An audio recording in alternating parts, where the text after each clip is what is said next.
HTTPS-ის შემთხვევაშიც ბროუზერი ჯერ ამყარებს TCP კავშირს სერვერთან. მეორე ეტაპი არის კლიენტი აგზავნის client hello message სერვერთან. ამ შეტყობინებაში ბროუზერი ეუბნება სერვერს ორ ძირითად რამეს.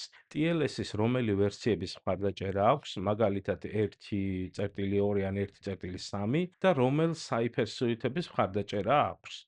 Cypher Suite ნიშნავს შიფრაციის ალგორითმების ნაკრებს, რომელიც გამოიყენება მონაცემების დასაშიფრად. სერვერი იღებს client hello-ს, ირჩევს TLS-ის ვერსიას და Cypher Suite-ის კლიენტის შეთავაზებულ ვარიანტებს და აბრუნებს პასუხს server hello-ს. ამის შემდეგ სერვერი აგზავნის თავის სერტიფიკატს. სერტიფიკატში ბევრი ინფორმაციაა, მაგრამ ერთ-ერთი მთავარი კომპონენტია სერვერის public key, ანუ ღია გასაღები.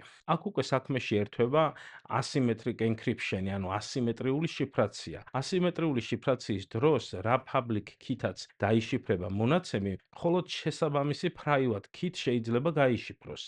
ამით მთავრდება handshake-ის hello ფაზა. ამ ეტაპზე კლიენტს უკვე აქვს სერვერის სერტიფიკატი, ორივე მხარე შეთანხმებულია TLS-ის ვერსიასა და Cypher Suite-ზე.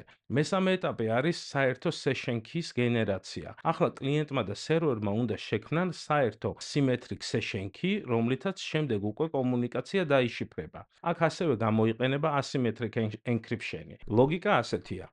კლიენტი ქმნის session keys, სიმეტრიულ გასაღებს, შემდეგ ამ session keys შიფრავს სერვერის public key-თ და აგზავნის სერვერთან. სერვერი იღებს ამ დაშიფრულ session keys და გაშიფრავს, ანუ decrypt-ს გაუკეთებს თავისი private key-თ. შემდეგ ორივე მხარეს უკვე აქვს ერთი და იგივე session key. ეს პროცესი ხდება client key exchange შეტყობინებაში. დეტალები განსხვავდება Cypher Suite-ის მიხედვით. მაგალითად, ხშირად იყენებენ RSA-ს. RSA არის ალგორითმი, რომელიც გამოიყენება key-ების დასაშიფრად და ის შეიქმნა შორეულ 1977 წელს. მეოთხე ეტაპი არის დაცული კომუნიკაცია. ახლა უკვე ორივე მხარე იყენებს შეთანხმებულ symmetric session keys და არჩეულ Cypher Suite-ს, რათა მონაცემები გააგზავნონ და მიიღონ ორმხრივ არხში.